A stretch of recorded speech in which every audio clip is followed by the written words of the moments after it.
సాయం చేసిన ప్రతిసారి భారత్కు ద్రోహమే ఎదురవుతోంది.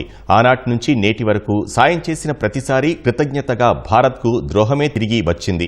చైనా నుంచి బంగ్లాదేశ్ వరకు సాయం అందుకున్న అందరూ భారత్కు వెన్నుపోటు పొడిచిన వాళ్లే. ఇప్పుడు తాజాగా తుర్కియే విషయంలో కూడా మరోసారి భారత్కు ద్రోహమే ఎదురైంది.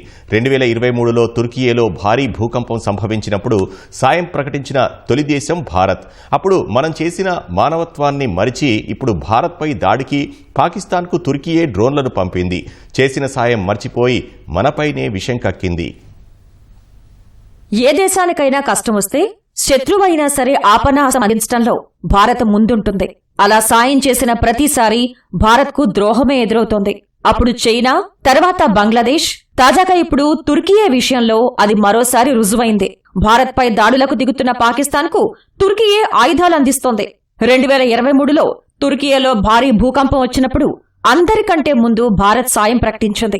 ఆ దేశాన్ని ఆదుకునేందుకు ఆపరేషన్ దోస్త్ పేరుతో భారీగా మానవతా సాయాన్ని అందించింది. బాధితులకు ఆహారం, ఔషధాలు సరఫరా చేయడానికి ప్రత్యేకంగా కిసాన్ డ్రోన్లను భారత్ పంపింది.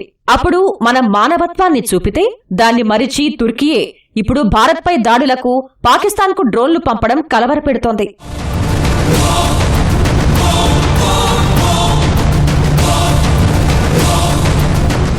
గురువారం నాడు భారత్పై దాదాపు 300 నుంచి 400 డ్రోన్లతో పాకిస్తాన్ దాడులు చేసింది. వాటిని మన బలగాలు సమర్థంగా కూల్చివేశాయి.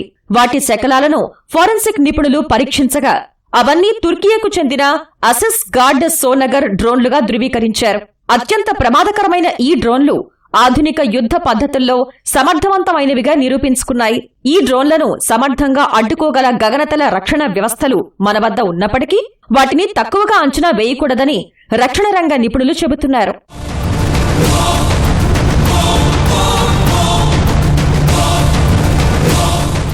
ఆది నుంచి భారత్ అంటే తుర్కియా అధ్యక్షుడు ఎర్డోగాన్కు ద్వేషం ఉంది.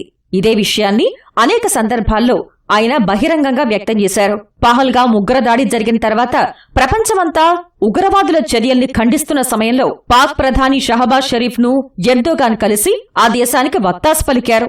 పహల్గాం ఉగ్రదాడిని ఖండించలేదు సరికదా, మృతి చెందిన పర్యాటకుల కుటుంబాలకు సానుభూతి కూడా వ్యక్తం చేయకపోవడం భారత్పై ఆయనకున్న ద్వేషాన్ని తెలియజేస్తుంది.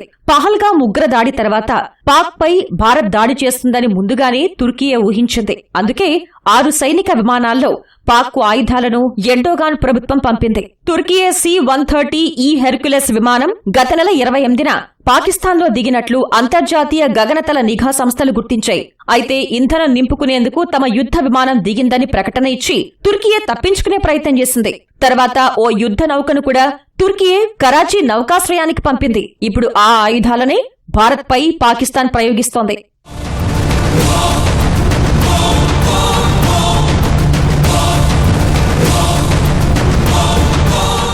పహల్గాం దాడి జరిగిన తర్వాత ముస్లిం దేశాల్లో తుర్కియే, అజర్బైజాన్ మాత్రమే పాక్కు మద్దతిస్తూ ప్రకటనిచ్చాయి. కశ్మీర్ అంశంలో గతంలో ఎర్డోగాన్ అనేకసార్లు అంతర్జాతీయ వేదికలపై బహిరంగంగా భారత్పై విమర్శలు గుప్పించారు.